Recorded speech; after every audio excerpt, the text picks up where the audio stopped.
ከ150,000 በላይ መጽሐፍቶች ተጽፈውበታል። አንድ ሰው ፍቅር ሲይዘው ምንድነው የሚሰማው? በተለይ የመጀመሪያ ፍቅር ሲይዘው የዛ ሰው እንከን አይታዩ ጎዶሎ ፓርቱን የማናይለት ስራ ማለት ነው። መስታወት ፊት ራሴን አየውና ዛሬ ከማደርጋቸው ነገሮች የማልወደው ነገር ምንድነው እላለሁ ይላል። ከኛ የሚጠበቀው መጠየቅ ነው። መላሹ ሌላ ብሎ ኮሊዮ አልኬሚስት የሚለው መጽሐፉ ላይ አንድ ሰው አንድን ነገር በጣም አጥብቆ ከፈለገው በዙሪያው ያሉ ነገሮች በሙሉ ያንን ነገር ለዛ ሰው ለመስጠት ይመሳጠራሉ ይላል። ለምንድነው ወደዚች ምድር የመጣሁት? ምን ልጨምር ነው ሳይል ያልፋል። እኔ አንዲት ልጅ እንደውም ከባሌ ደውላ ምን አለች መሰለሽ? ኑሪ ጸጌ ገብረመድህን የሆነን ሰው የሚያክል ሰው ኢንጂነር ሆኖ ብታገኘ ምን አይነት ነገር ነው የኢትዮጵያ ኪነ ጥበብ ውስጥ ሉዝ የምናደርግ? ጥላሁን ገሰሰን የመሰለ ሰው ህልሙ ያልሆነ ቦታ ላይ ወድቆ ብናገኘ ኢትዮጵያ በሙዚቃ የምታጣውን አስብ። መመለስ አይደለም መጠየቅ ብቻ ሰክሰስ ነው፣ ትልቅ ስኬት ነው። ቢል ጌትስ ምን ሪስክ ወስዶ እኮ ነው የዩኒቨርሲቲ ትምህርቱን አቋርጦ እኮ ነው ማይክሮሶፍት ውስጥ የገባው ይባል ነው ወይ? አይደለም እንደዛ አድርጎ አይደለም የሚያቆመው። ሰው የደረሰልሽን ፊልም ነው አንቺ አክት የምታደርግ በእኛ ማህበረሰብ። ካልሆነ ምንድን ነው ማድረግ ያለብኝ? በቃ እዛ ጋር ማቆም ራሱ አንድ ትልቅ ሰክሰስ ነው። ባይዘባይ ራሴን ልቀይር ካልሽ ምንም ሰበብ አያስፈልግም። ለራሴ እኔ ያላንስ በዛ ወቅት ደግሞ ቤተሰቦቼ ምን ይሉኛል አለች። አንቺ እኮ አሁን 12 ነች ልትገባ ነው ዩኒቨርሲቲ። ፍርሃት አንደኛ ምን እንደሚመጣ ባለማወቅ፣ ነገ ምን እንደሚፈጠር ካላወቅሽ ትፈራለሽ። ማልኮም ግላድዌል የተባለ ዲ አውትላየር በሚለው መጽሐፉ በቀን 1 ሰዓት ወይ 2 ሰዓት ብንሰጥ ከ2 ዓመት በኋላ በዛ ነገር ወርልድ ክላስ ኤክስፐርት ሆኛለሽ። ይሄን የምነግርሽ ሪሰርች ጠቅሼ ነው።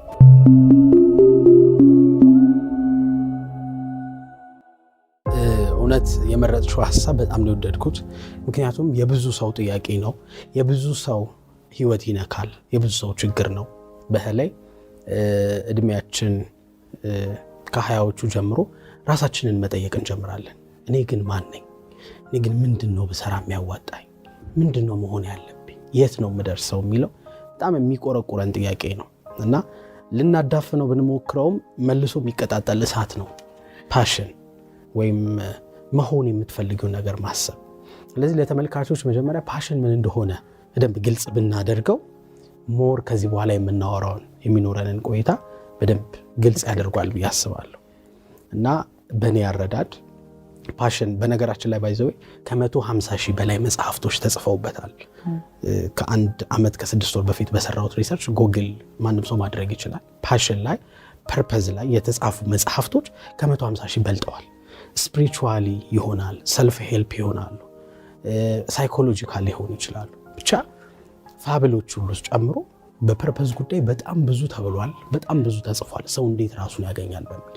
ስለዚህ ፓሽን መጀመሪያ ፓሽን ማለት በጣም የሚያስደስተን ነገር፣ በጣም ስሜት የሚሰጠን ነገር፣ እየኖርን እንዳለን እንድናስብ የሚያደርገን ስራ ነው። አንዳንዴ እንደምትሰሪ ሁሉ ሳታስቢው ደስ ብሎሽ የምትሰሪው ስራ ያ እንደ ፓሽን ሊቆጠር ይችላል። እንደውም ፓሽንን ቀለል ባለ መልኩ ለመግለጽ አንድ ሰው ፍቅር ሲይዘው ምንድነው የሚሰማው? በተለይ የመጀመሪያ ፍቅር ሲይዘው የዛ ሰው እንከን አይታዩ። ያ ሰው የፈለገ ጎዶሎ ደካማ ፓርት ሊኖረው ይችላል። በፍጹም ያን ጎዶሎ ፓርት አታይበትም። በቃ መስጠትሽን ነው የምታዩ፣ ለዛ ሰው ያለሽን ትሪትመንት፣ ያንን ሰው ማግኘትሽን፣ ከዛ ሰው ጋር ጊዜ ማሳለፍሽን፣ ቆንጆ ነገር ማድረግሽን ነው የምታስቢው። ፓሽኔት ነሽ ማለት ነው። ለዛ ሰው ከልብሽ የሆነ ነገር መስጠት ትፈልጋለሽ። በስራም ወደ ሙያም ብናመጣው ፓሽን ማለት እንከኑን የማታይለት ስራ፣ ሰርተኸው የማይደክምህ፣ ገንዘብ ቢያመጣም ባያመጣም የምትሰራው፣ ገንዘብ ሲያመጣ ደግሞ በጣም የሚያስደስትህ። በተለይ ዓለም ላይ በጣም የምናከብራቸው የስኬት ጫፍ ላይ የስኬት ስልሽ በሀብት በእንትን ብቻ ሳይሆን በርካታ ይሄ ሰልፍ ፉልፊልመንት ላይ የደረሱ ሰዎች ፓሽኔ ነው የምኖረው ይላሉ። ብዙ ጊዜ ይደጋግሙታል። የምወደው ነው የምሰራው ይላሉ። እና ፓሽን ማለት የሚያስደስተን ጎዶሎ ፓርቱን የማናይለት ስራ ማለት ነው መጀመሪያ ፓሽን። ስለዚህ አንተ ፓሽንህን አግኝተሃል ወይ ነው አይደል የመጀመሪያው ጥያቄሽ? እውነት ለመናገር አዎ ብዬ ነው መመለስ የምችለው፣ አሁን በምሰራው ስራ ማለት ነው። ከዚህ በፊት የሰራኋቸው ስራዎች ስለምችል ጎበዝ ስለሆንኩኝ ኮሚትድ ስለሆንኩኝ ነበር የምሰራቸው። አሁን ግን ወደዚህ ሰልፍ ሄልፕ የሚባለው ወይም ፐርሰናል ዴቨሎፕመንት የሚባለው ኢንዱስትሪ ውስጥ ስገባ የሰዎችን ህይወት መቀየር፣ ለሰዎች የሚጠቅም ነገር ካነበብሽው፣ ካየሽው፣ ካስተዋልሽው ለሰዎች ማካፈል የኔ የህይወት ጥሪ ነው ብዬ አስባለሁ። እና እውነት ነው አዎ ፓሽኔን አግኝቻለሁ። እኔ እንደውም እድለኛ ነኝ ብዬ አስባለሁ። ቶሎ ነው ያገኘሁት። ምክንያቱም ብዙ ሰዎች የሚገርምሽ ካረጁ በኋላ እድሜያቸው ካለፈ በኋላ ኪቦርድ ይነካኩና ለካ እኔ ለሙዚቃ ነው የተፈጠርኩት ይላሉ በስተርጅና። ብዙ ሰው እንደዛ አይነት እይታ አለው። እኔ እንደውም ዩኒቨርሲቲ ከተመረኩኝ በኋላ አንዳንድ ስራዎች ስሰራ ራሴን አላገኘውም ነበር። ላይክ እንደውም ስቲቭ ጆብስ ምን ይላል? በየቀኑ ጧት ተነስቼ መስታወት ፊት ራሴን አየውና ዛሬ ከማደርጋቸው ነገሮች የማልወደው ነገር ምንድነው ላለው ይላል። ከዛ በየቀኑ የማልወዳቸው ነገሮች ከተደጋገሙ ህይወቴ ላይ አንድ መቀየር ያለብኝ ነገር እንዳለ ይገባኛል። እና እኔም በየቀኑ ተደጋገመብኝ። ደስተኛ አይደለሁ። ወጥቼ ስመጣ ምንም ደስተኛ የሚያደርገኝ ነገር የለም። ስለዚህ የሆነ ነገር ማግኘት አለብኝ የሚያስደስተኝ የሚያረካኝ ነገር ብዬ ማሰብ ጀመርኩ። ከዛ እኔም ምንድነው የሚያስደስተኝ ምንድነው እርካታ የሚሰጠኝ ነገር ብዬ ማሰብ ጀመርኩ። እውነት ለመናገር ከኛ የሚጠበቀው መጠየቅ ነው። መላሹ ሌላ ነው። ፈጣሪ መልሰዋል፣ በዙሪያችን ያሉ ሰዎች ይመልሱታል። ብቻ በአንድም በሌላ የሆነ ዲቫይን ፓወር ወይም ዲቫይን ኢንተርቬንሽን ይገባል። መጠየቅ ከጀመርን ጠየቅኩኝ፣ ምንድነው እኔ መሆን ያለብኝ? ስለዚህ ቁጭ ስል ወደ እኔ የሚመጡት ሀሳቦች በሙሉ የኔን ጥያቄ ለመመለስ ነው። ፓውሎ ኮሊዮ አልኬሚስት የሚለው መጽሐፉ ላይ አንድ ሰው አንድን ነገር በጣም አጥብቆ ከፈለገው በዙሪያው ያሉ ነገሮች በሙሉ ያንን ነገር ለዛ ሰው ለመስጠት ይመሳጠራሉ ይላል። እና ይመሳጠራሉ። አንቺ ብቻ የሆነ ነገር ፈልጊ። አንዳንድ አይተሽ ከሆነ በጣም ደጋግመሽ ያሰብሽውን ነገር ሰዎች አመጣው ሰጥተውሽ ያውቃሉ። እና በጣም ደጋግመሽ የምትፈልጊውን ነገር የምታስቢውን ነገር ዕቃም ይሆናል ሐሳብም ይሆናል ምንም ነገር አይምሮሽ ለአንቺ ለመስጠት ይመሳጠራል። በዙሪያሽ ያሉ ነገሮች በሙሉ ይተባበሩሻል። ሰው ቁጭ ስል ሰዎች ስለኔ የሚነግሩኝ መልካም ነገሮች ማሰብ ጀመርኩ። እኔ ውስጥ ያለውን ነገር መልካም ነገር ማሰብ ጀመርኩ። ስለዚህ መጨረሻ ላይ ያየሁት ነገር በማንኛውም አጋጣሚ ሰዎችን ሳወራቸው ከኔ ጋር ሲቆዩ ቅልል እንደሚላቸው የሆነ ነገር እንደሚነኩ የሆነ ነገር እንደምቀይር ገባኝ። ስለዚህ ምንድነው ማድረግ ያለብኝ? መጀመሪያ ራሴን ማዘጋጀት ለዚህ ነገር። ያው ዋናው ጥያቄው ነው እንዳልኩሽ፣ መልሱ በየትኛው መልኩ ይመለሳል። ግን መጀመሪያ ሰዎች ፓሽን የሚባል ነገር እንዳለ ራሱ ማወቅ አለባቸው። ኤግዚስተንሱን የማያውቅ ሰው አለ። ሌላውን ታዩ ፈጣሪ የሚባል ነገር እንዳለ እኮ ሳያውቅ የሚያልፍ ያለበት ዓለም ነው ዓለማችን አይደል? የፈለገ ግሎባላይዜሽን ቢኖር ሰዎች ትኩረታችን የቀን ተቀን ውሏችን ላይ ዴይሊ ሩቲናችን ላይ ስለሆነ ፓሽን የሚባለው ነገር ራሱ ምንድነው ኮንሰፕቱ የሚባለው ማወቅ ራሱ ወደዛ ያደርሰናል። እና ብዙዎቻችን ትኩረታችን የዕለት ተዕለት ውሏችን ላይ አብዛኛው ሰው ዴይሊ ሩቲን በቃ ቀኔን ማሸነፌ ነው ዋናው እንላለን ብዙ ጊዜ በተደጋጋሚ። እንደውም ብዙ ሰዎች የቤተሰባቸውን ህይወት ያዩና እሱን ኮፒ ነው የሚያደርጉት። ወይ ቤተሰብም ይነግርሻል በዚህ መልኩ ነው ያንተ ህይወት መሆን ያለበት፣ ይሄን ተማር፣ ይሄን ስራ ትባያለሽ። ፓሽን ምን እንደሆነ ኖሃው ሳይኖርሽ ህይወት ኦልሬዲ ይጫንብሻል እንደ ሶፍትዌር። ስታው ለምሳሌ ስልካችን እኛ ነው እንደፈለግን የፈለኩትን ሶፍትዌር ጭኜ የፈለኩትን አፕሊኬሽን ጭኜ መጠቀም የምችለው እኔ ነኝ። የሰው ልጅ እንደ ስልክ ሆነ። ብዙ ጊዜ ልክ እንደተወለድን ሁሉም የራሱን ነገር ይጭንብናል። እኛ እንዳንጠይቅ እንሆናለን። እና ፓሽን ምን እንደሆነ ሳያውቅ ጀስት ቤተሰቦቹ የነገሩትን ይማራል፣ ያዋጣል የሚለውን ስራ ይሰራል፣ የገንዘብ ጥያቄውን ለመመለስ ይጠራል፣ ያገባል፣ ይወልዳል። ለምንድነው ወደዚች ምድር የመጣሁት ምን ልጨምር ነው ሳይል ያልፋል። ስለዚህ የመጀመሪያው ሰዎች ፓሽናቸውን እንዲያገኙ የሚያደርጋቸው ፓሽን የሚባል ነገር እንዳለ ራሱ ማወቅ ነው። ግን ፓሽን የሚባል ነገር እንዳለ ካወቁ ቅድም እንዳልኩሽ ጥያቄው ይመጣል። እኔ ለምንድን ነው የተፈጠርኩት? እኔ ምን እየሰራው ደስተኛ ሆኜ ለመኖር ነው የተፈጠርኩት? በነገራችን ላይ ይሄን የሚመለከት ሰው ስለ ፓሽን ስናወራ በጣም ቅንጦት ሊመስለው ይችላል፣ በጣም ትልቅ ሐሳብ ሊመስለው ይችላል።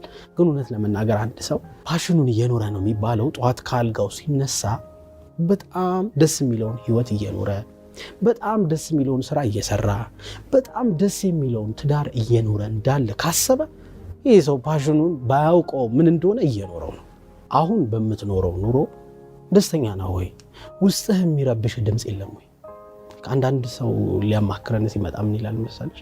አለ የሚጮህ ድምጽ ማታ አለተኛስ። አንቺ እኮ እንደሚጠበቅብሽ እየሰራሽ አይደለሽ። አንተ እኮ የተፈጠርከው ለዚህ አይደለም የሚለኝ የሚቆጣኝ የሆነ ሰው አለ ውስጤ ይላሉ። በቃ ይሄ ጥያቄ ሁላችንም ውስጥ ካለ በቃ የሆነ ነገር ማሮጥ አለብን፣ የሆነ ነገር መቀየር አለብን። የሆነ የሚቀጣጠል እሳት አለ ማለት ነው። እኛ ሰላም ተኝተናል፣ ውስጣችን እሳት እየነደደ ነው፣ እያረረ ነው ውስጣችን።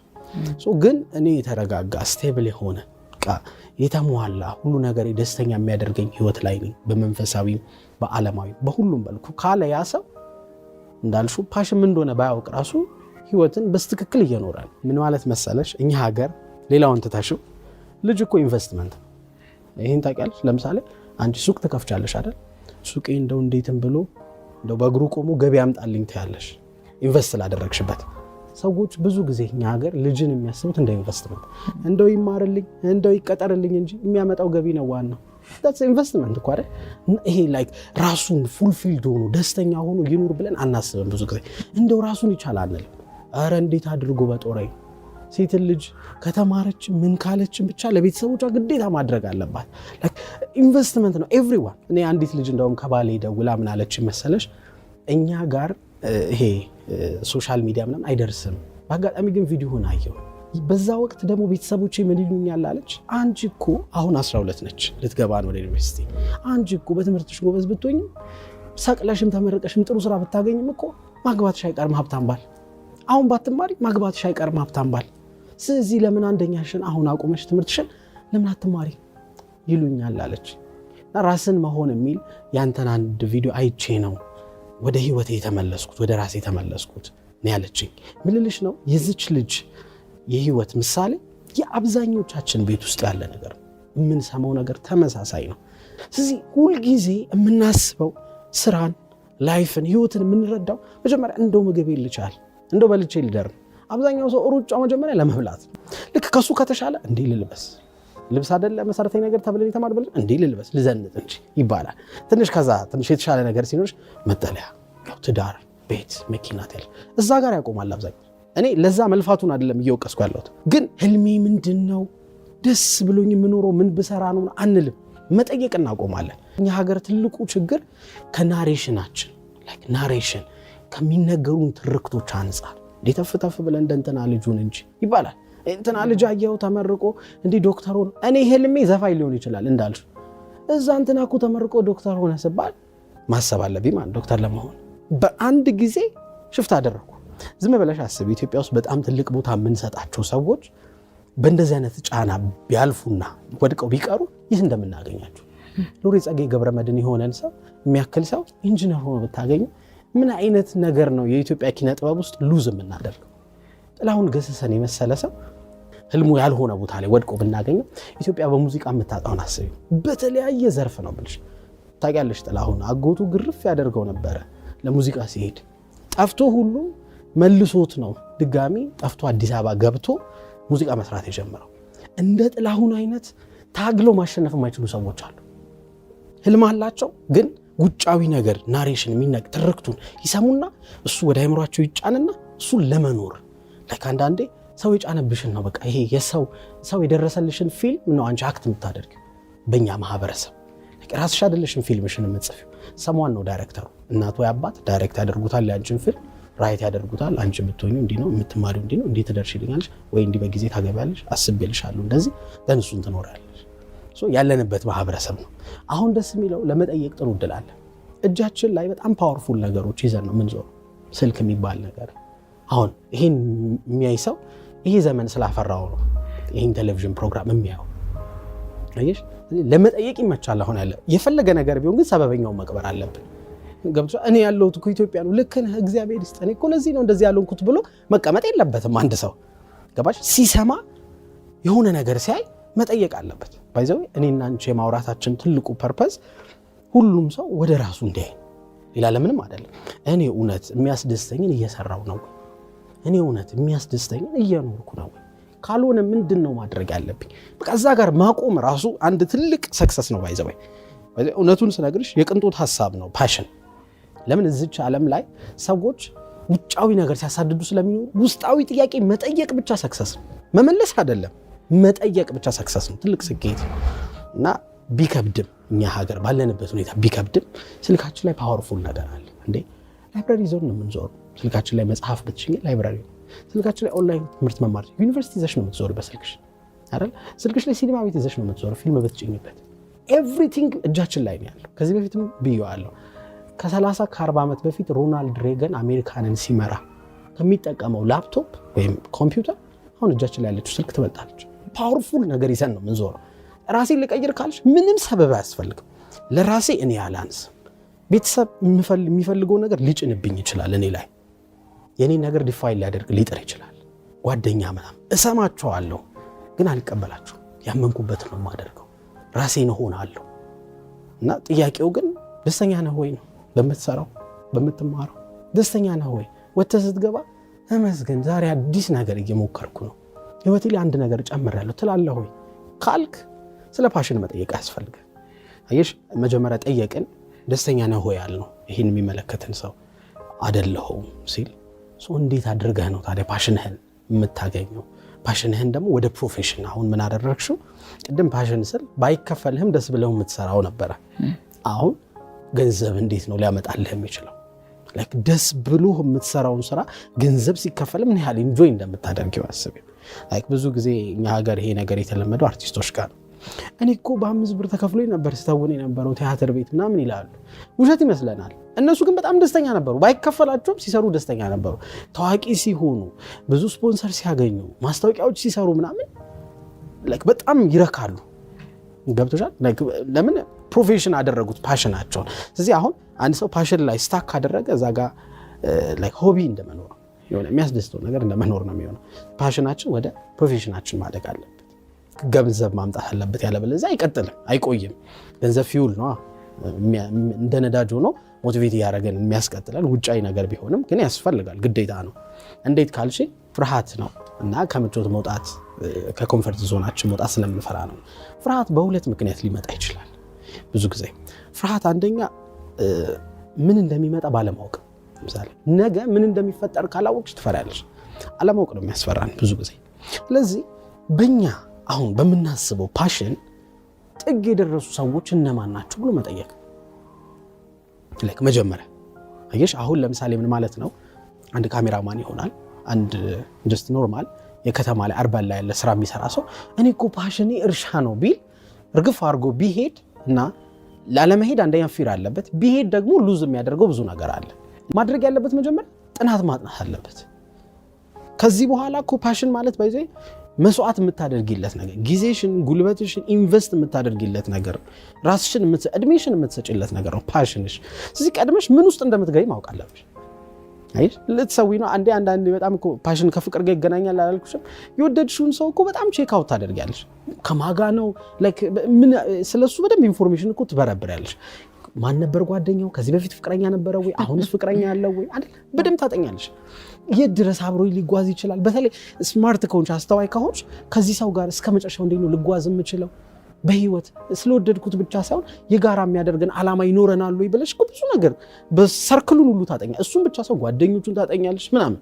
ሪል ነገር ፓሽኔት ከሆንሽ ያን ሰው ስትወጂው፣ እዚህ አሁንም ህይወትሽ ላይ ትልቅ ነገር ኢንቨስት ልታደርጊ ነው፣ ትልቅ ነገር መስዋዕትነት ልትከፊ ነው። ማጥናት አለብሽ መጀመሪያ ከመግባትሽ በፊት። እዚህ እኔ እርሻውን በምን አይነት መልኩ ነው ልሰራው የምችለው? ባይዜ በጣም ብዙ ሰዎች ኖርማል ስራ የቅጥር ስራ እየሰሩ ፓሽናቸውን የኖሩት ባይዘወይ በፓሲቭ ኢንካም አድርገውት ነው፣ ወይም ፓሲቭሊ እየሰሩት ነው፣ አክቲቭሊ አይደለም። የቀን ስራቸውን ለገንዘብ የሚሰሩት ቦታ ላይ ተቀጥረው ይሰራሉ። በቃ ቅጥር ሊሆን ይችላል፣ የሆነ ቦታ ይሰራሉ። ፓሽናቸው አይደለም ግን ግዴታ ለገንዘብ ሲሉ፣ ለመኖር ሲሉ፣ ለሰርቫይቫል ሲሉ ይሰራሉ። ግን እየሰሩ ማታ ሲገቡ ቤታቸው ሊሆን ይችላል። ለምሳሌ ስራ የምትሰሪው 8 ሰዓት አይበልጥም ወይ 10 ሰዓት አይበልጥም። 24 ሃወር አለ፣ 14 ሰዓት ይቀርሻል። 14 ሰዓት ላይ 8ቱን ብትተኝ 6 ሰዓት አለሽ።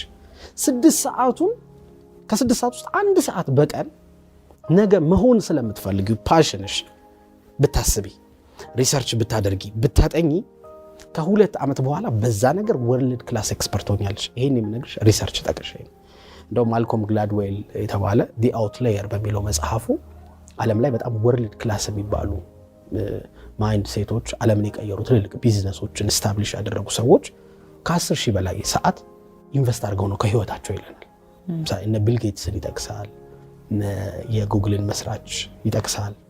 ብዙ እዛ ላይ ምሳሌ የሚጠቅሳቸው ሰዎች አሉ። በጥናት አስደግፎ ነው የሚያወራው። አንተ 10,000 ሰዓት አንድ ነገር ላይ ኢንቨስት ካደረገ ስለዛ ነገር የማያውቀው ነገር የለም። እና 10,000 ሰዓት ሁሉ መድረስ አይጠበቅብሽም ነው። ሌላኛው ጥናት ደግሞ UCL መሰለኝ በቅርቡ ያጠናው ጥናቱ UCLን ያጠናው ጥናቱ እና በቀን 1 ሰዓት ወይ 2 ሰዓት ብንሰጥ በ2 ዓመት ውስጥ በዛ ነገር ኤክስፐርት ኖራል። ወደ ቢዝነሱ ሳትገቢ የተቀጠርሽበትን ነገር ሳታቆሚ ነው የምልሽ፣ ሳታቆሚ ጀስት ማታ ቤት ስትገቢ 1 ሰዓት ወይ 2 ሰዓት ለዛ ነገር ሰጥተሽ ከዛ ነገር ጋር የሚገናኙ ቪዲዮዎች በማየት ለምሳሌ አሁን ስለ እርሻ ነው አልሽኛ ሰው። ስለዚህ ስለ እርሻ በእርሻ በጣም ሰክሰስፉል የሆኑ ሰዎች እንዴት ጀመሩ ያጠናል፣ የእነሱን ኢንተርቪው ያያል፣ ስለነሱ ሪሰርች አለ፣ ከነሱ ጋር በመንፈስ ይውላል። ውሎ ነው የሚቀይረን ተባብለናል። ከነሱ ያጠናቸዋል፣ ያውቃቸዋል። ባወቀ እንትን ባለ ቁጥር የሆነ ሰዓት ላይ ባይዘው ፊር በእውቀት ይሸነፋል። ባይዘው ላይክ ወደፊትን አለማወቅ ነው፣ ነገም እንደሚመጣ አለማወቅ ነው ፍርሃት የሚፈጥርብን። ባይዘው ነገ ምን ይሆን ስትይ ይህን ስራ እኮ አቁሜ የሆነ የራሴን ነገር ብጀምር ብከስርስ? አለማወቅ እኮ ነው የሚያስ ስለዚህ ብከስርስ የሚለው መልስ ይኖረዋል። እንዳትከስር በዚህ መልኩ ትሰራዋለህ። አየሽ መጠየቅ ላይ ይሄ ሪሰርች ማድረግ በየቀኑ ባነበብሽ በዛ ነገር ቪዲዮ ባይሽ እኔ ማንበብ አልወድም ይሱ ቪዲዮ ጀስት ዩቲዩብ ላይ ከፍቶ እኮ በጣም ብዙ ሰዎች እሱ በሚፈልገው ሙያ ላይ ያሳኩ ሰዎች ያንን ነገር እኮ ያደርጉታል። እኛ ኦሬዲ መሆን የምንፈልገው ነገር ኦሬዲ የሆኑ ሰዎች አሉ፣ እየኖሩት ያሉ ሰዎች አሉ። ሁሌ ደጋግሜ እንደምለው እኔ መንዳት የምፈልገው መኪና እየነዳ ያለ ሰው አለ። እኔ መሆን የምፈልገውን ሰው የሆነ ሰው አለ። እኔ ላይክ ልገነባ የምፈልገው ቢዝነስ ኦሬዲ ገንብቶ እየኖረ ያለ ሰው አለ። ያ ሰው ምን አደረገ? በቃ በየቀኑ ጊዜ ሰተን ያንን ነገር ካደረገን የሆነ ሰዓት ድፍረቱ ይመጣል። ኢነርጂ ትሞያለሽ። ላይክ አሁን ማድረግ አለብኝ ያለሽ ሶ አሁንም ባይሳይድ ነው የምታደርጊው። ባይዛዊ ሪስክ መውሰድ የለብሽም በህይወትሽ። ሪስክ የምትወስጂባቸው ሰዓቶች አሉ። ግን አንዳንድ ጊዜ ፓሽንሽን እንደውም ሮበርት ኪዮሳኪ ፓሽኔን ለሚል ሰው ገንዘብ አታበድረው ይላል። ያከስራል። ምክንያቱም ለሚወደው ነገር የሚወደው ነው። በኋላ የሆነ ነገር ዛሬ ሊከስር ይችላል። ገንዘብን አታበድረው ይላል። አይሽ ፓሽንሽን ስትከታይ መሸወድ የለብሽም። ሁሉንም ነገር ሉዝ ሳታደርጊ ይሄ ሪስክ ካልኩሌት አድርገሽ እንዴት አድርጌ ነው ማኔጅ ማደርገው ብለሽ እኩል ማስኬር ትችላለሽ። ዓለም ላይ በተቻለኝ አቅም ብዙ ሰክሰስፉል የሚባሉ ሰዎችን ሪሰርች ሰርቻለሁ። የሚገርምሽ አሁን ለምሳሌ እንደቀልድ ሲወራ ቢል ጌትስ ምን ሪስክ ወስዶ እኮ ነው የዩኒቨርሲቲ ትምህርቱን አቋርጦ እኮ ነው ማይክሮሶፍት ውስጥ የገባው ይባል ነው ወይ? አይደለም። እንደዛ አድርጎ አይደለም የሚያቆመው። በነገራችን ላይ በሚችለው አቅም በቀን ለ4 ሰዓት ፕሮግራሚንግ ተለማምዶ እንደሚያዋጣው አውቆ the right time ሲመጣ ነው በቃ አሁን ዊዝድሮ አድርጌ እገባበታለሁ ያለው። ሪስኩን ካልኩሌት አድርጎ ነው። ጄፍ ቤዞስ በጣም ትልቅ ተከፋይ ነበር የሚሰራበት ቦታ ላይ። he was a millionaire by the way መጀመሪያ። ግን እናቱና አባቱ ጋራዥ ውስጥ አማዞንን ለመጀመር ሲነሳ ቤዚካሊ ፋውንዴሽን ነበረው፣ በገንዘብ ፋውንዴሽን ነበረው፣ የሚያስተማምን ነገር ነበረው። አይኖ ሪስክ ወስዷል፣ ግን ካልኩሌት አድርጎ አጥንቶት ነው የሚሰራውን ስራ አውቆት ነው። ሁሉም ነው የምልሽ። ኤሎን መስክ ከዩኒቨርሲቲ ዶክትሬቱን PhD ሊሰራ ብሎ ነው ወደዚህኛው ስራው የገባው ፔፓልን ለመስራት። ወደዛ ከመግባቱን በፊት ጥናት አድርጎ ነው በስነ ስርዓት እኔ ወደዚህ የኢንተርኔት ቢዝነስ ዓለም ላይ በጣም እየተስፋፋ ነው እና እያየሁት ይሄ ቢዝነስ ሲስፋፋ እያየሁት የቤት ተመልካች መሆን የለብኝ ልግባበት ብሎ ቁጭ ብሎ ሪሰርች ሰራ። ምን ሰራው ነው የሚያዋጣኝ ብሎ ሪሰርች ሰራ። መጨረሻ ላይ ፋይናንሻል የሆኑ ይሄ ማገናኘት ብቻ አሪፍ ትራንዛክሽን ይደረጋል በኢንተርኔት ብሎ ፔፓል ለመስራት ነው መጀመሪያ ካምፓኒ ፔፓል። እሱን ለመስራት ግን ካልኩሌት አድርጎ ነው ትምህርቱን ዊዝድሮ አድርጎ የፒኤችዲ ትምህርቱን ይወጣው። ምን ልልሽ ነው? አሁንም ያስከውን ሳትለቅ ፓሽንን መኖር ትችላለህ። ብዙ ሰው ስለ ፓሽን ሲወራ አይ አንተ ይደላ እኔ ሀብታም ልጅ አይደለሁ እንዴት አድርጌ ጊዜ አልተረፈኝ እንዴት ነው ፓሽንን ማሳደደው ይላል። ኖ ፓሽንን ለመፈለግ ጀስት በቀን 2 ሰዓት ኢንቨስት ማድረግ ነው የሚጠበቅብህ።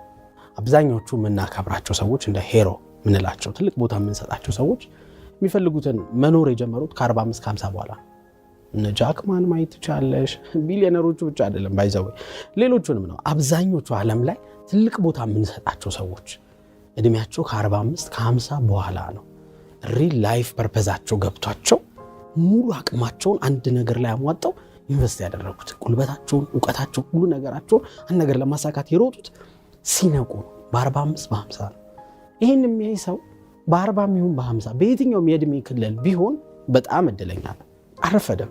ኤኒ ታይም በቃ በማንኛውም ሰዓት የምትፈልጊውን ለመኖር አረፈደም። እንደ ኮሎኔል ሳንደርስ በ63 ዓመታቸው አይደለ ራሳቸውን ሊያጠፉ ነበር።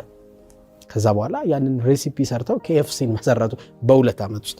እንግዲህ ሰውየው በ2 ዓመት ውስጥ ሚሊዮነር ሆኗል። በጣም ብዙ ብራንቾች ከፍቷል። ከ2 ዓመት በፊት ግን ራሱን ሊያጠፋ የነበረ ሰው ነው፣ ራሱን የማያውቅ ሰው ነው። እና ማንም ሰው በየትኛውም ሰዓት እኔ ወደዚች ዓለም ለምንድን ነው የመጣሁት የሚለውን ጥያቄ ለመጠየቅ በማንኛውም ሰዓት አይረፍድም። እንደዛ ብዬ ነው ማምነው እኔ። ስለዚህ አሁን ተመልካቾች ፓሽናቸውን ጠየቁ፣ ያስፈልገኛል ያሉ አዎ ፓሽኔን ማሳደድ አለብኝ አሉ።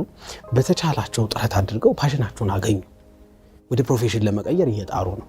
እዚህ በየቀኑ ደግሞ የሚያጋጥማቸው ነገር ራሳቸውን ወደ ኋላ እንዲሉ ሊያደርጋቸው ይችላል። እንዴት ነው በየቀኑ ተነቃቅተው የሚቀጥሉት ነው አሁን ጥያቄ። ቅርጽ ያዘ ማለት ነው። አንድ ሰው በዚህ ሾው ብቻ ህይወቱን ሊቀይር ይችላል ማለት ነው። ህልሙን አግኝቶ መኖር ሊጀምር ይችላል። እንዴት ነው ግን መኖር መጀመር ብቻ በቂ አይደለም። ለምን ለምሳሌ አይተሽ ከሆነ ብዙ ጊዜ ሙቪዎች ሲያልቁ እሱ ልጅቷና ልጁ ይዋደዳሉ፣ የሆነ ሰዓት ይጣላሉ፣ መልሰው ይታረቁና በሰላም አብረው መኖር ጀመሩ ብሎ ያልቃል። ከዛ በኋላ ያለው ጸባቸውን አናቅም። ብዙ ፊልሞች የሚያቆሙት ሰርጋቸው ላይ ነው። ከሰርግ በኋላ በሩ ሲዘጋ ያለውን ነገር አያውቁም። እና ብዙ ጊዜ ሰዎች ህልማቸውን ካገኙ በኋላ እንዴት አድርገው ህልማቸውን እንደሚያሳኩት ደግሞ በጣም ከባዱ ነገር ነው። ትልቁ ቻሌንጅ አለው፣ ትልቁ ፈተና ያለው ህልምሽን ለማወቅ በምታደርጊው ጥረት አይደለም። ካወቅሽ በኋላ እሱን ለማሳካት የምታደርጊው ጥረት ነው። ባይዘው መሃሉ አይነገርም። ዳርና ዳሩ ይታያል። ለምሳሌ አንድ ሰው ባህር መሻገር ከፈለገ የባህሩ ጫፍ ሊታየው ይችላል እዚህ ጋር ቆሞ። የእውነት ግን ምን አይነት ማዕበል ምን አይነት ከባድ ባህር እንደሆነ የሚያውቀው ጉዞውን ሲጀምር ነው። ልክ መርከቡን ሲጀምር የሚንጠው ነገር ይመጣል።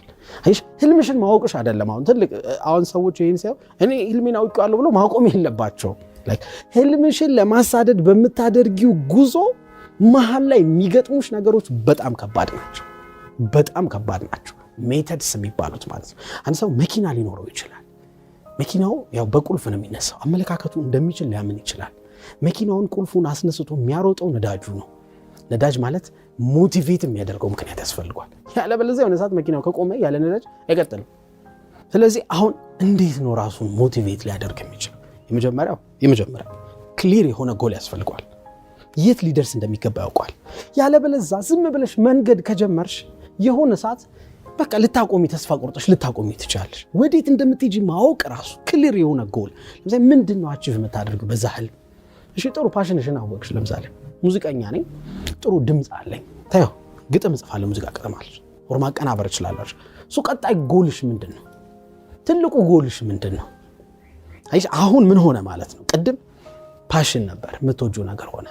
አሁን ፕሮፌሽን ሆነ፣ ገንዘብ የሚያመጣ ሆነ ተባባለን። ፐርፐዝ መሆን አለበት። ወደ ፐርፐዝ ማደግ አለበት። ምን የመኖር ዓላማ። ህልም ባይዘው ለሁለት ይከፈላል።